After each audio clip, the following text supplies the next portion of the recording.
పౌర సరఫరాల శాఖలో భారీ కుంభకోణం జరుగుతుందని మాజీ మంత్రి కేటీఆర్ ఆరోపించారు. ధాన్యం టెండర్లో కాంగ్రెస్ సర్కార్ కుంభకోణానికి తెరలేపిందని ఆయన సన్నబియ్యం టెండర్లతో మొత్తం 1100 కోట్ల కుంభకోణం జరుగుతుందన్నారు. గ్లోబల్ టెండర్ల పేరుతో భారీగా అక్రమాలు జరుగుతున్నాయన్న కేటీఆర్ ధాన్యం విక్రయానికి కమిటీ టెండర్ల ప్రక్రియను ఒకే రోజులో పూర్తి చేయడంలో ఆంతర్యం ఏమిటని ప్రశ్నించారు. ఒప్పందం చేసుకున్న దానికంటే ఎక్కువ మొత్తం అనాధికారికంగా చెల్లించాలని మిల్లర్లను బెదిరిస్తున్నారని ఆరోపించారు. మా సివిల్ సప్లైస్ కార్పొరేషన్కి సంబంధించి గతంలో రాష్ట్ర చైర్మన్గా సివిల్ సప్లైస్ కార్పొరేషన్కి పనిచేసిన సోదరులు రవీందర్ సింగ్ గారు స్వతహాగా న్యాయవాది, కరీంనగర్ మేయర్గా కూడా చేస్తున్నారు. ఆయన ఒక 15 రోజుల కిందట మొట్టమొదటిసారి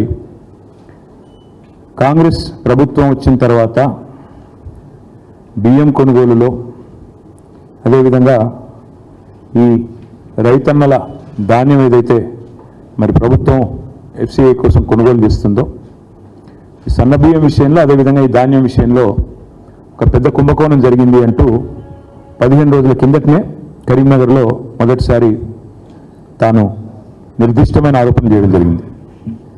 ప్రభుత్వం నుంచి ఏ రకమైన స్పందన కూడా ఈ 15 రోజుల్లో రాలేదు.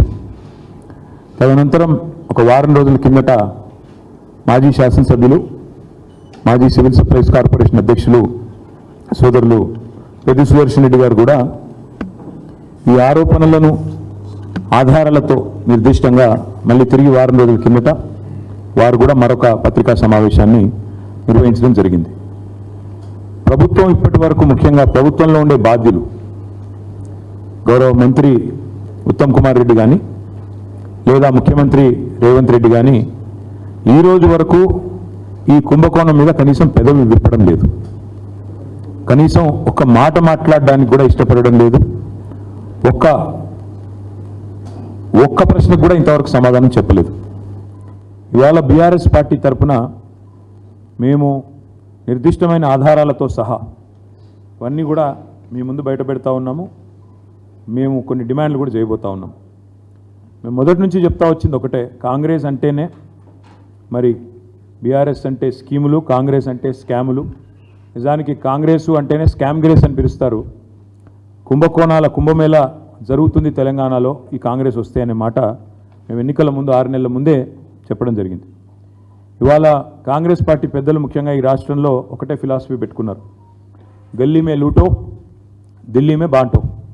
అంటే ఇక్కడ దోచుకో, గల్లీలో దోచుకో, ఢిల్లీలో అక్కడ ఉండే కాంగ్రెస్ పెద్దలకు, అక్కడ ఉండే వారికి మరి అందులో ఎందుకంటే సామంతరాజులు కప్పాలు కట్టాలి కాబట్టి ఇక్కడ నుంచి అక్కడ వరకు వారు పంపకాలు, సూట్ కేసులు మోయడం ఇవన్నిట్లో బిజీగా ఉన్నారు. ఇవాళ ఏది వదలట్లేదు వీళ్ళు. రైతన్నల ధాన్యం నుంచి విద్యార్థుల అన్నం వరకు అన్నింటి మీద కూడా ఇవాళ కుంభకోణాలకు తెరలేపింది కాంగ్రెస్ ప్రభుత్వం.